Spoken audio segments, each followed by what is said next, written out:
One of the benefits of using the metric system versus the English system is that you can use prefixes. Prefixes are going to be really important. So what's a prefix? Well, it works just like in English. So a prefix, you put it in front of any of your standard or your base units. So a meter, a liter, and that's going to increase or it's going to decrease on what we call a decimal scale. That means it's going to change it by a power of 10. And so what we're going to be doing is we're going to be moving the decimal either to the left or to the right to make things smaller or bigger. So you should have a handout that says, looks something like this, and it says metric prefixes. All right, now, y'all are going to want to think about these things different ways, but so here's if you like zeros and decimals, here if you like exponents, but we always start here. This is our base unit. So you can say like a meter. So what if instead of, now I'm going to say this and I want you to because we're going to have to need it to convert. So get used to saying this, using this language. That's part of the difficulty in science, is you got to learn how to speak the language. So what if I don't want 1 meter? What if I want 10 meters? So here we're getting larger. So here we're moving the decimal to the right. So it's going this way. So it's getting larger. So this is increasing. So if I want 10 meters, we can say, that's the prefix, deca. That's how you say it. You say deca. So it would be a decameter. And in front of it, the symbol, you would say DA, lowercase d, lowercase a. So a decameter would be DA, and then you have M for meter. Well, what if I want 100 meters? So there are 100 meters in 1 hecto is the prefix there, and it is a lowercase h. So there are 100 meters in 1 hectometer. So that's how you got to get used to saying this and using this when you're doing some conversions. So there are 100 meters in 1 hectometer. What if I want 1,000 meters? Here we're going to use the prefix kilo, lowercase k. So this would be a kilometer or a kilometer. Both are appropriate pronunciations. So there are 1,000 meters in 1 kilometer. So that would be 10 to the third. So if you prefer exponents, which after I get to 1,000, I switch over to exponents. So here, this is, what if I want this many? 10 to the 6th. We call this a million. Obviously, we call this 1,000. We call this 10. No, we call it 100. 100, 10, 1. All right. So if I want a million, what if I want a million meters? I'm going to use the prefix mega. Mega is a capital M. So it'd be a capital M, little m. So 1 million meters is a megameter. We get this many, 10 to the 9th. We call that a billion. And if I want a billion of something, we're going to call it a giga. If you know much about computers, you can think about bytes. So a megabyte, a gigabyte. So it's a capital G. So there are 1 billion meters in a gigameter. What if I want even more? 10 to the 12th. We call that a trillion. All right, a trillion. What comes after giga if you're thinking about computers. Hopefully you said tera, which is a capital T. There are 1 trillion bytes in 1 terabyte. There are trillion meters in 1 terameter. All right, moving on up. 10 to the 15th. So we have a million, a billion, a trillion, quadrillion. Sounds like a dance, but it's not. So a quadrillion, we're going to use the prefix peta. That's all lowercase. We're not talking about the animal rights group. Capital P. So there are 1 quadrillion meters in a petameter. That's a fun word to say. All right, keep going up. 10 to the 18th. We add 3 more zeros. This is after quin. Q-U-I-N, quintillion. Also sounds like something that a good Southern belle would do. All right. So we call that exa. Exa, it is a capital E. So there are 1 quintillion meters in an exameter. I don't really have any actual examples of these.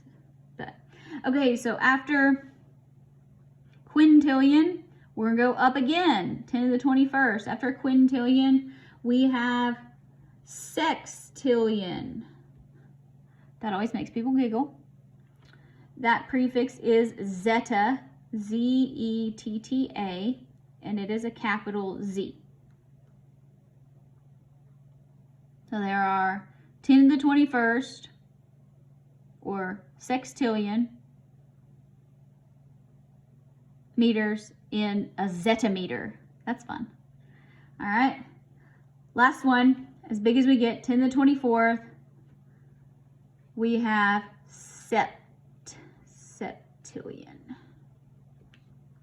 Wouldn't you like to have that many dollars? Prefix there, yata, capital Y. That's a capital Y. So there are 1 septillion meters in a yotameter. Now note, this is not the Jedi Master Yoda, Y-O-D-A. All right, so that's when we are getting larger. Now let's go the other direction, and let's talk about when we get things smaller. So here things are getting smaller, and we're moving the decimal to the left.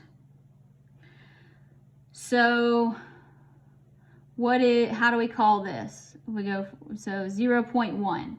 That is technically 1/10. So 1/10 of a meter, we are going to call it, so here's where things get a little bit confusing here. So this is a deci, not to be confused with deca, so deci. And that would just be 1 little d. We don't use this that often.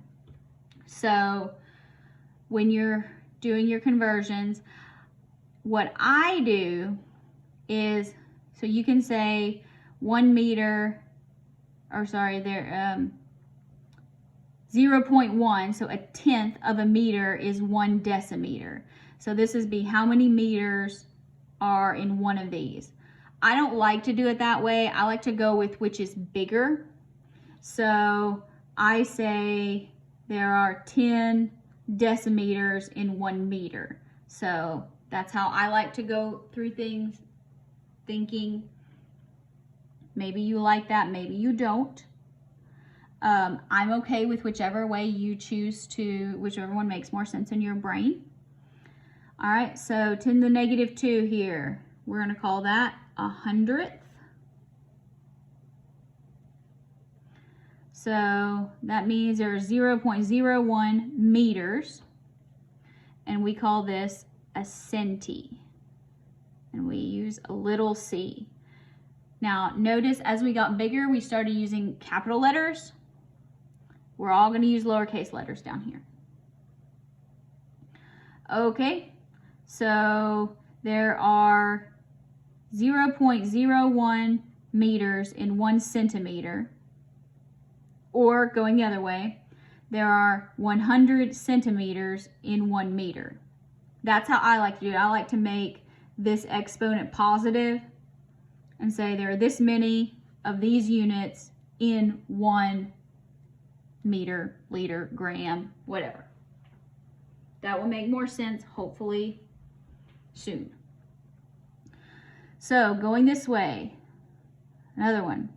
So move it to the left one more. 10 to the negative 3, that would be 1,000th. So 1,000th of a meter. This is milli, and it is a lowercase m. So 2 lowercase m's would be a millimeter. You've probably heard of that before. So 1,000th of a meter is 1 millimeter, or the way I prefer, there are 1,000 millimeters in 1 meter. All right, so now we're through going 1 decimal place. We're going to be going 3 from here on out. So we go all the way here. So this is 10 to the negative 6th. So that would be 10 to the positive 6 is a million. And put the TH on it. So it's a decimal. Millionth. That prefix is micro. Now, I do not prefer this notation, but you may see it. The Greek letter mu, so it's kind of like a crazy U or a weird looking M with a kind of a long tail. I don't use that notation because I am a healthcare professional and this is not allowed. So I instead use the prefix for micro MC. That is how I indicate a micro. So 1 millionth of a meter is 1 micrometer, or micrometer if you prefer. Or you can say there are 10 to the 6th, or 1 million micrometers in 1 meter. Okay, next, 10 to the 9th. That would be a billionth. All right, that prefix is nano. You've probably heard of nanotechnology. And it's just a lowercase n. So if we're going to talk about this, you can say 1 billionth of a meter is 1 nanometer. Or if you don't like negative exponents like me, you can say there are 1 billion, or 10 to the 9th, nanometers in 1 meter. That's how I prefer to do things. Next, 10 to the negative 12. That would be a trillionth. And that is pico. You can also say pico. Both are acceptable. And that's a lowercase p. So a picometer, picometer, picometer, all those are acceptable, is 1 trillionth of a meter, or you can say there are 1 trillion, 10 to the 12, picometers in 1 meter. Again, you may have to watch this several times to figure out which one makes the most sense in your brain. Next, 10 to the 15th. Quadrillionth. That prefix is femto, lowercase f. So 1 quadrillionth of a meter is a femtometer. They start using these in distances when you're talking about atoms and molecules. Or you can say there are 1 quadrillion, or 10 to the 15th, femtometers in 1 meter. Okay, next, 10 to the negative 18th, quintillion, quintillionth. That is atto, lowercase a. So you can say 1 quintillionth of a meter is 1 attometer, or atometer if you prefer. I don't. Or you can use my way and say there are quintillion, 10 to the 18th, attometers in 1 meter. Next, sextillionth. That prefix is zepto. If you look back up to the top, so there's zeta is the large one, zepto, lowercase z, is the small one. So you can say 1 sextillionth of a meter is 1 zeptometer. Or you can say there are sextillion, 10 to the 21st, zeptometers in 1 meter. Last one, septillionth. All right, and that is, our large one is iota. This one is yocto, lowercase y. So, talking about conversions, 1 septillionth of a meter is 1 yoctometer. Or you can say there are septillion, 10 to the positive 24th, yoctometers in 1 meter. Let's talk about the ones you really need to know, because I don't have all these memorized all the time. So obviously you'll know your base. You need to know kilo and mega, getting larger. These might be on some homework and such like that, but things you really need to know for testing purposes and to successfully navigate life. Next, going down, centi, milli, micro, nano. So look, that's only 6 of them out of all of these. There is not that many out of the 15. You really need to know 6. Now, these will show up, all of these are liable to show up on homework problems, practice problems, but again, for testing purposes, those are the ones you need to know.